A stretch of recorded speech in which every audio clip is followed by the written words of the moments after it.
भारत की इकोनॉमी किस रास्ते जाए और जिस हालात में ईरान सीरिया को लेकर अमेरिका का रुख है, उसमें जब इस पूरे इलाके में मुश्किल होगी, इकोनॉमी संभलने के बदलाव बिगड़ेगी तो नहीं, लेकिन देश के भीतर की हालात है क्या मोदी के दौर में, जरा देखिए।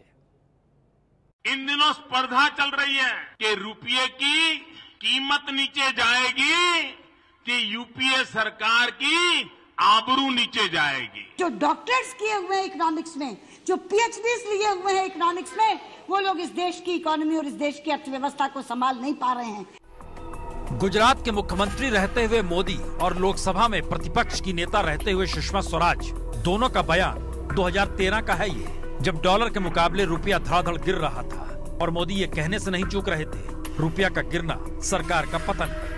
यूपीए का रुपया आईसीयू में पड़ा है।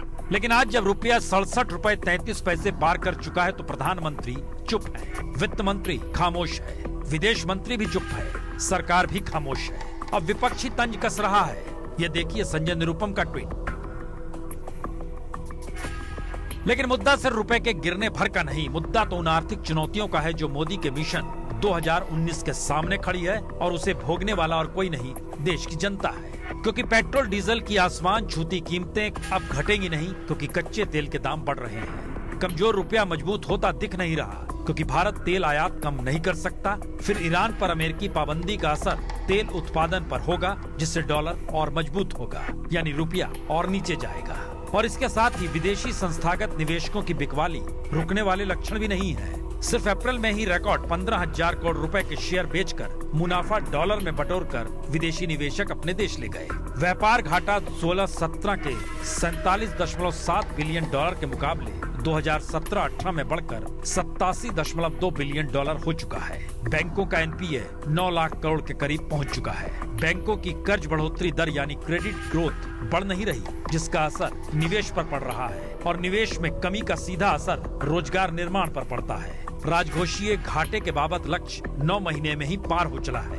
आयकर दाताओं की संख्या जरूर बढ़ी, लेकिन टैक्स स्लैब बढ़ाने के अपने वादे को पूरा करना एक चुनौती है। कृषि विकास दर लगातार संकेत कर रही है, कृषि की हालत अभी ठीक नहीं है। दरअसल मुश्किल होते आर्थिक हालात प्रधानमंत्री की नीतियों को कटघरे में खड़ा कर रहे हैं।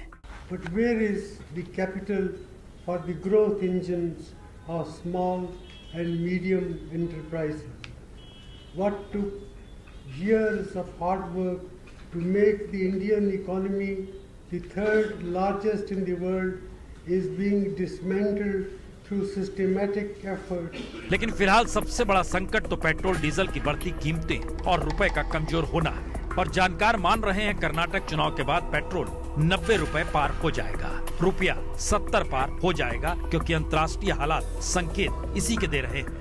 आने वाले समय में उतार चढ़ाव बना रहेगा, $80 पर बैरल भी पहुंच सकती है। तो ऐसे में जो कीमत आप अदा करते हैं पेट्रोल पंप पे जाके पेट्रोल या डीजल की, जाहिर है कितनी भी कोशिश की जाए लेकिन कहीं ना कहीं वो बढ़ेगी। और इन हालातों का लब्बो लुबाब यही महंगाई का बढ़ना तय है। तेल के दाम बढ़ने से फल सब्जी और खाने पीने की चीजें महंगी होगी और रुपए के कमजोर होने से कार, कंप्यूटर, स्मार्टफोन जैसी वो तमाम चीजें महंगी होंगी जो आयातित उपकरण से बनती है। तो चुनावी मौसम में महंगाई की मार एक बड़ा मुद्दा होता है, ये 2014 ने सिखा दिया, इन पोस्टरों ने बतला दिया। ऐसे में याद कीजिए 1 फरवरी 2015 का मोदी का वो बयान, जिसमें अंतर्राष्ट्रीय बाजार में कच्चे तेल की कम कीमत को प्रधानमंत्री मोदी ने अपनी किस्मत से जोड़ा था। अब हमारे विरोधी लोग कहते हैं कि ये तो मोदी नसीब वाला है, इसलिए हुआ है। तो क्या किस्मत अब पलटा खा रही है?